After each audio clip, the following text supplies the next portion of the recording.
House and Senate leaders proposed mini budgets since the big budget bill negotiations seem stalled, and the auditor offers early feedback on what's troubling our DMV. This is State Lines.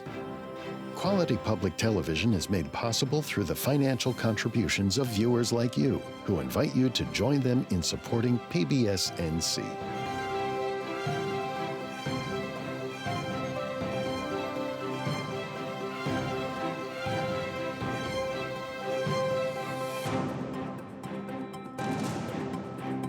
Welcome back to State Lines. Good to see you. I'm Kelly McCullen. Joining me today, a lot of good friends, one debut. Donna King of the Carolina Journal is here. Donna, we've seen you a time or two, and it's great to see you as always. Thank you for having me back. Senator Benton Sawrey of Johnston County, good friend of the show.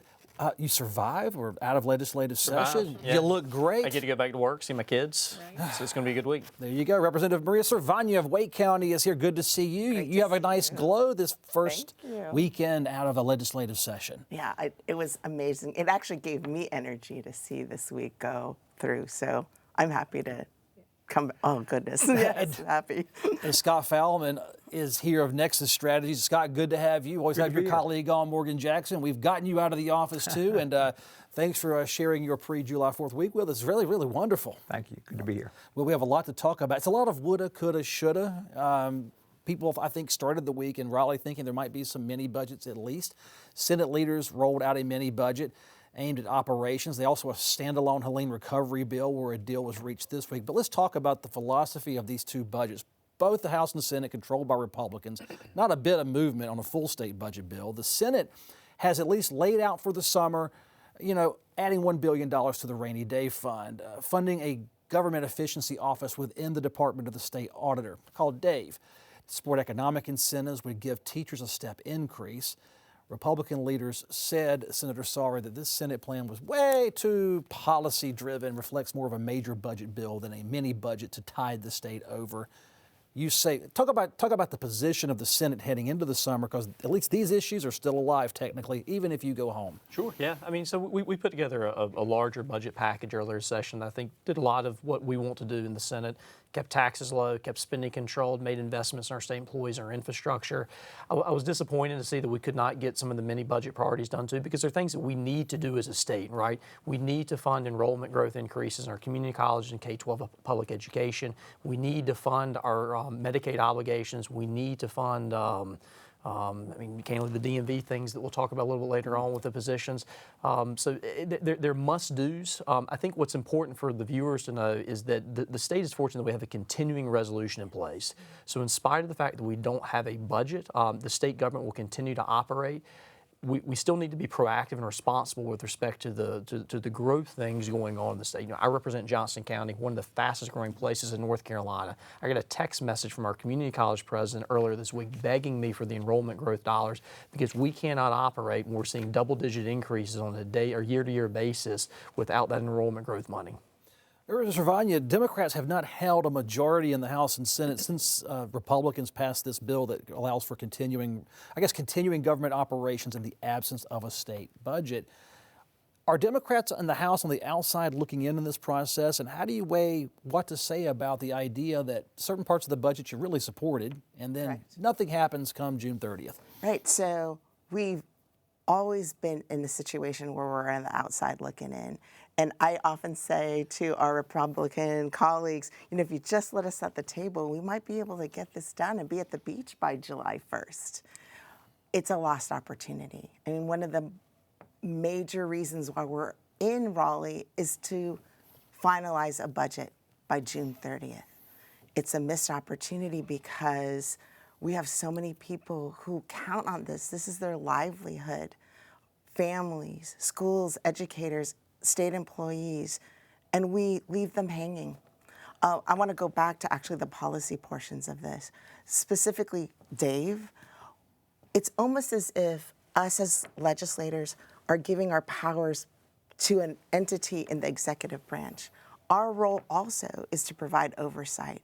And I don't think we, either Republican or senators, Senate or Republicans, Democrats, senators, or House reps, should relinquish that power. It's always been in our responsibility for oversight, and I don't feel comfortable giving it to one executive branch person. Scott, you're tied to Governor Josh Stein, Attorney General Josh Stein, and you're going to work with Josh Stein for a while.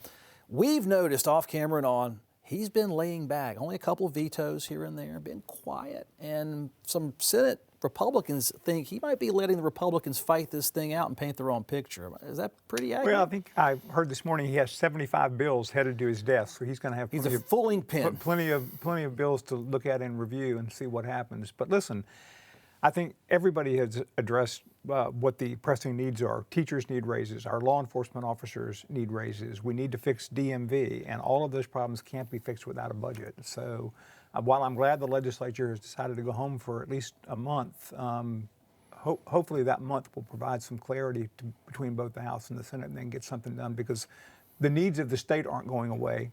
They just need a budget passed by the legislature to move things forward. Donna, I see House and Senate leaders. I mean, they see there's a lot of opportunities to pass a compromise bill. There's a lot of issues out there, maybe too many to tackle in a mini budget. So what's the vibe in Raleigh?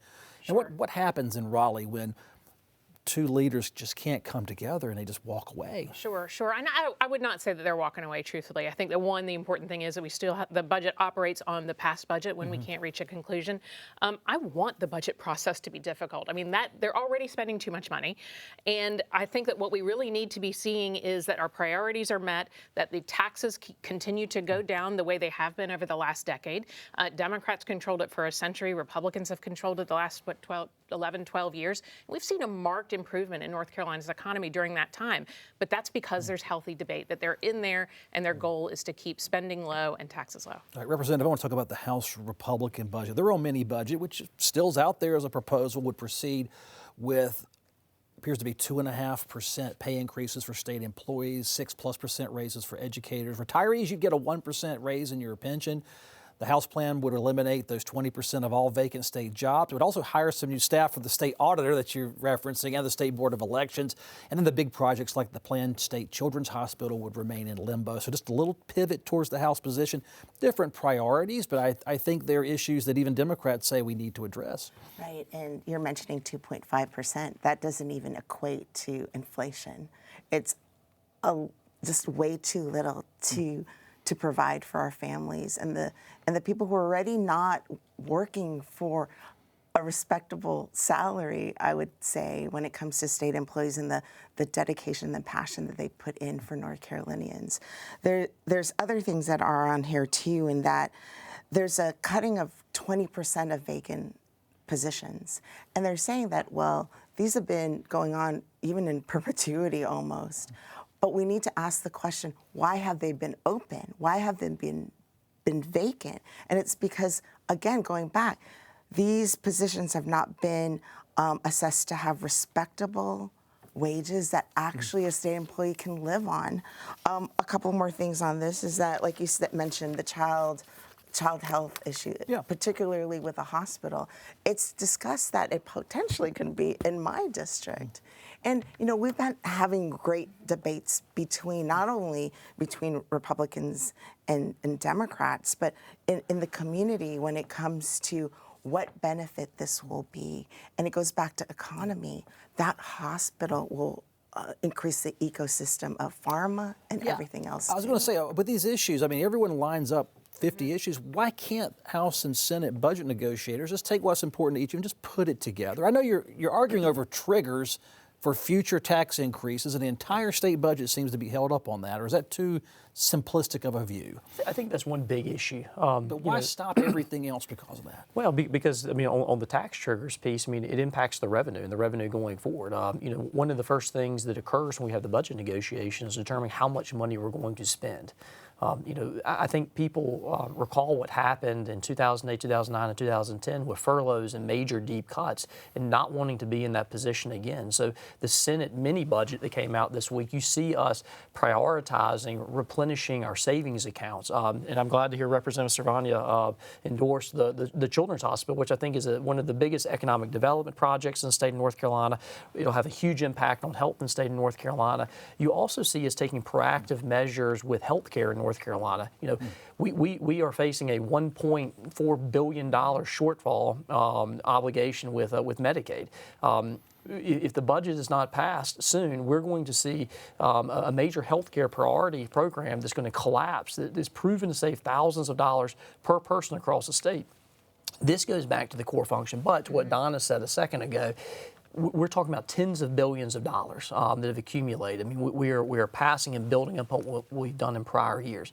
Both the Senate and the House this past time looked at what we're spending money on. We made adjustments to certain programs and things, making sure that we preserve core services, but really evaluated whether programs are effective, whether money is being effectively spent. Because again, we're looking at leaner times and we need to get it right. Yeah. Donna, at what point does just sheer physical exhaustion impede the ability to make budget deals? These are human beings up here. They're talking. You're not talking too far off base, a Democrat and a Republican, but they're sick of each other right now. Well, I mean, I don't know if it's as much personality as it is the difficulty it is to be a state lawmaker. They make very little money. They are a part-time legislature, but not really. I mean, how many people could really give up their job, their regular job, for this many days in session? Plus, it's on the taxpayer. Every single day they're in session costs the taxpayer $65,000. So, and that's every single day that they're in. So I think that's something we got to talk about. You know, if we were to do session limits, that might be something that we could talk about. But I do think health care is an important point. North Carolina has the most expensive health care in the country. And there we have this big elephant in the room of the Medicaid program. If they change it at the federal level, it's going to have to happen. We're going to have to make changes at the state level. So there is a lot going on. Things like certificate of need are tied up in the budget, and that would ease the burden on the cost of health care. You know, there are so many moving parts to this. It's just not an easy process. Scott, I saw Governor Stein has been public one of the nice tweets with the full screen graphic of just saying, hey, don't forget health care in this state. There's a lot of challenges out there. We don't talk enough about the federal impact of the big, beautiful bill. If it passes, would you need a special session? What would Governor Stein do? Well, I think the devil's going to be in the details of what Congress finally passes, if they pass something, and I assume they will, and we'll just have to see kind of what the real impact is and make adjustments. But here again, one more reason why we need a budget that can begin to deal with some of these issues. So we can see it can just pop back up any time. You're waiting for a phone call, right? If the deal comes through, you'll come vote. And what you've said about health care is very important. I mean, the health care expenditures that we make at the state level are significant with the Medicaid program. What could happen in Washington, I mean, it's a very real possibility that it would have a trickle-down effect to the tune of tens of billions of dollars in the state of North Carolina. You know, there's been some that have made the argument that it would be irresponsible for us to make a state budget before we have certainty as to what's coming out of Congress. Fair enough. Well, the State House and Senate did reach one deal, a last deal on Hurricane Helene recovery funding this week. $700 million was now approved, with $500 million of that being available immediately, or as immediately as a government can roll it out. There's private road and bridge repairs on there, tourism dollars, crop loss payments to farmers, a plan to offer widespread grants to local businesses. Senator Sawrey, not part of that deal. The Senate didn't like the idea of handing grants to small businesses. The Democrats out west say you're just doing that to punish the actual business owner who won't vote Republican for the most part. Well, I think that's not entirely true. So I mean, let's frame the dollars of what we've done.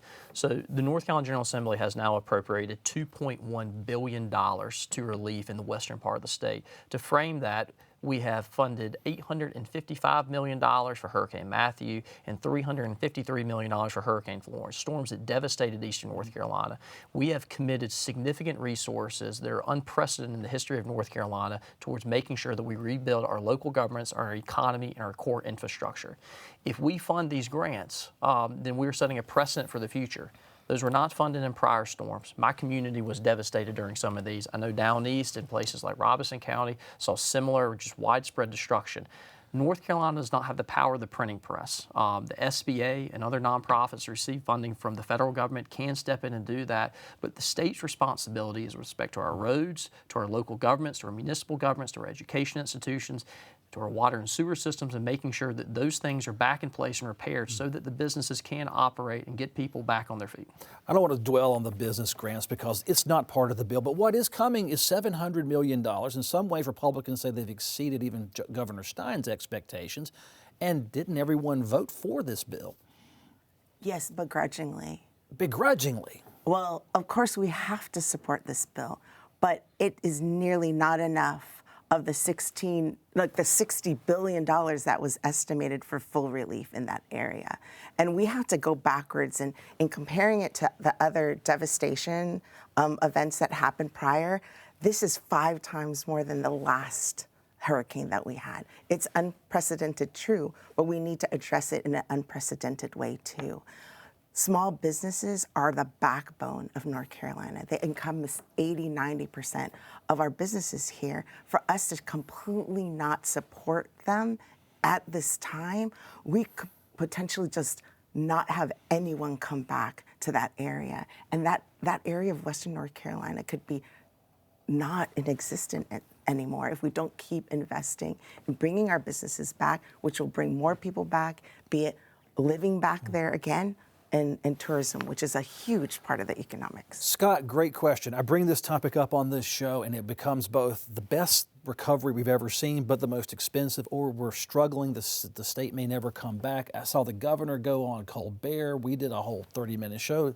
Tourism is open for business. How do we balance the idea of keeping the need out there without scaring off tourists and out-of-state travelers? It's a big deal. Well, I think we obviously have to do the marketing that Western North Carolina is open for business, but I would also say, going back to the small business grants, when the legislature wants to do something, they can typically find a way to do it. And the legislature makes grants to small businesses all the time in the agriculture field, in these incentives that are going to businesses that are creating all these jobs. While it may not be a direct payment to those businesses, it's a reverse grant because the businesses is not having to pay taxes that they would otherwise have to pay. So it's a little bit spurious to say, well, it's unconstitutional because of the emoluments clause or whatever, to say we're not going to be making grants to small businesses. What is the emoluments clause? Is that where a state government just can't pay a business owner or a private citizen? Okay, I want to make sure people understand. Yeah, that's right. So when there's a will, there's a way. And these small businesses are employing people, they're paying taxes, and they're critical to the economic well-being of this area. And so it's unfortunate that that was not included, but hopefully for another day.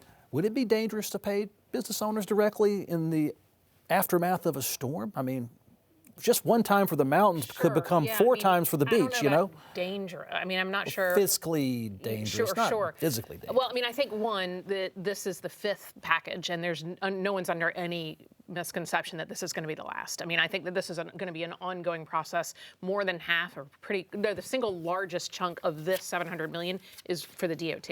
I mean, we're at the point of roads and bridges and infrastructure and all of those things. So I don't think that there's any sort of thought that this isn't going to continue, that we're not going to continue supporting these communities, schools, firehouses. All of those things still need funding.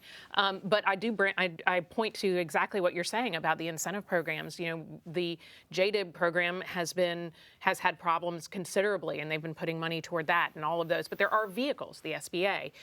That money is available, and it will be available moving forward. It may not come through a budget or a hurricane relief package, but it's going to be there for the people. Think about this state, find $700 million, $2 billion. You folks have dug deep, and Democrats and Republicans, to help with the Helene recovery. I don't know if the state can generate $60 billion, Scott. We might need some help with that. State Auditor Dave Bolduc has released early findings of his recent audit into the Division of Motor Vehicles Operations and Staffing. The early audit reports that DMV is, how about this, understaffed given North Carolina's population. 68% of temporary driver's license examiner jobs remain unfilled. Those are temp full-time jobs. You get a 40-hour week, you don't get benefits and stability of being a permanent state employee. So the auditor is recommending to allow the DMV commissioner to hire more permanent staff. The audit confirms that if nothing is done to help the DMV, nothing will change in terms of customer service. Very clean early report. Sure. I mean, you know, that's the thing with the DMV, right? It's most people's most direct impact or direct relationship with the state government. So as goes the DMV, goes public opinion about how the state government operates. And that's one of the things that the state auditor is saying, that there's clearly a problem. There's been a problem for a very long time. They need to hire more people. The House budget has included a plan to launch a pilot program to privatize some functions of the DMV.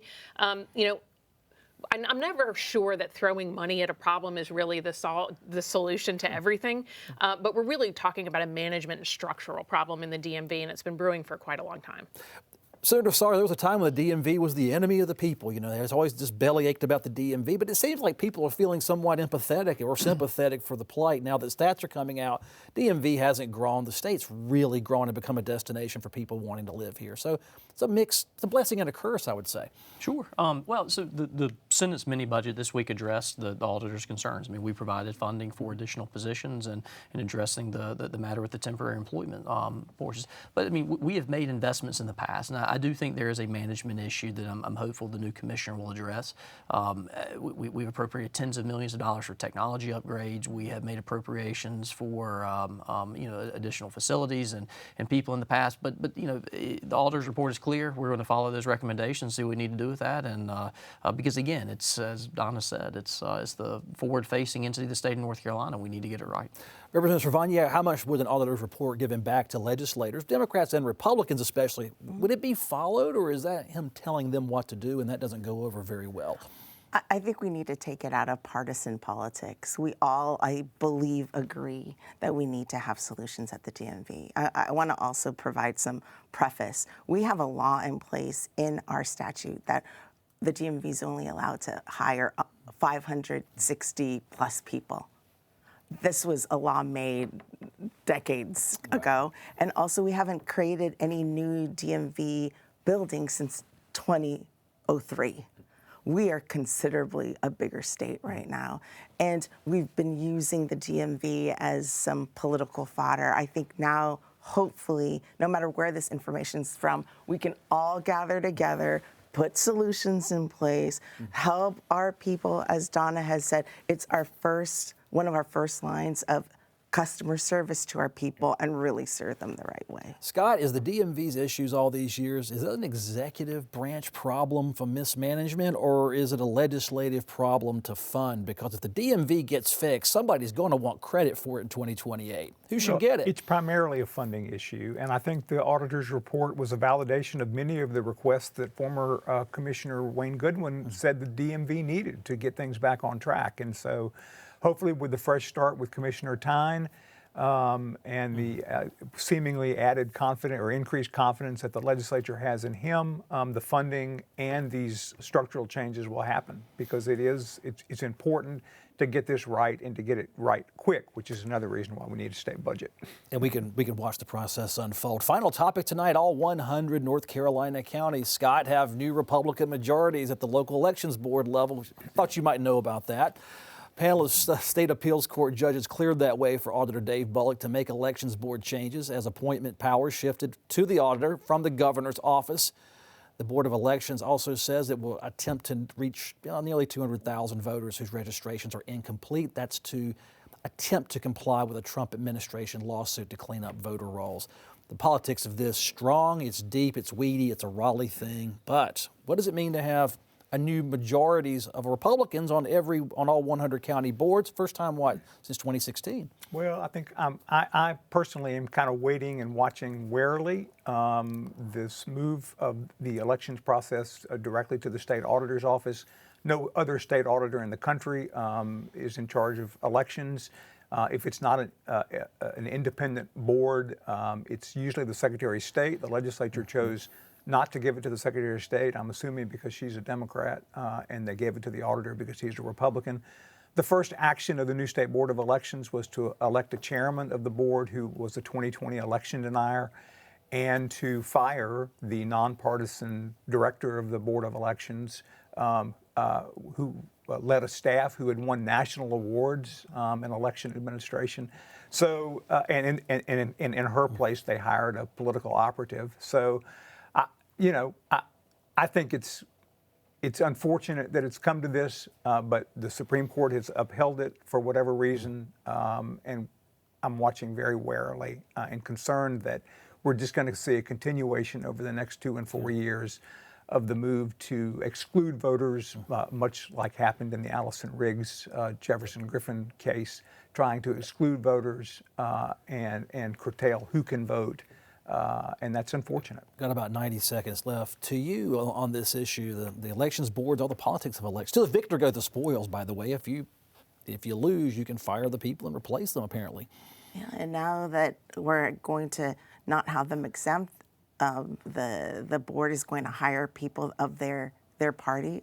Like, it is unfortunate because we have a beautifully evenly distributed party affiliation here in North Carolina. And why jeopardize that? Why? We're the model here in North Carolina. Have people vote for who they represent. We have representatives, Republican, Democrat. Let's continue with that. Senator, do you agree with that? With the model, were we the model under the old system of Board of Elections? I don't think You we're got the about a model. minute. I mean, it's been under Democrat control for decades. It seems like the Republicans have never had a seat at the table except for a brief period of time during the McCrory administration. I think it's unfair to call Sam Hayes a political operative. He's a well-respected, attorney. He's going to do a great job at the head of the State Board of Elections. I'm excited. I think the changes being implemented at the state level are important, and I think we'll have more confidence in our election results going forward. Donna, about 20 seconds. We're going to see a difference out there if we're a local voter across the state that they've changed elections board majorities and we have new leadership at the state level. Sure. So I think what we're going to see first, one is an effort to comply with federal Have a Law, Help America's Vote Again, the Help America Voting Act.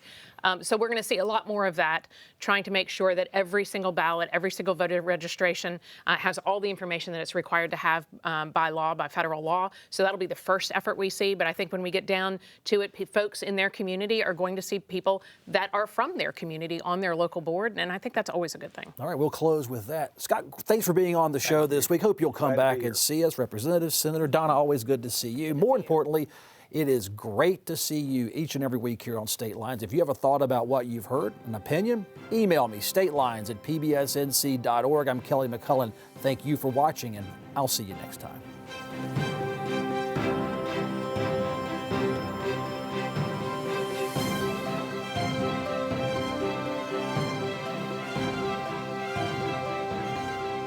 Quality public television is made possible through the financial contributions of viewers like you, who invite you to join them in supporting PBS NC.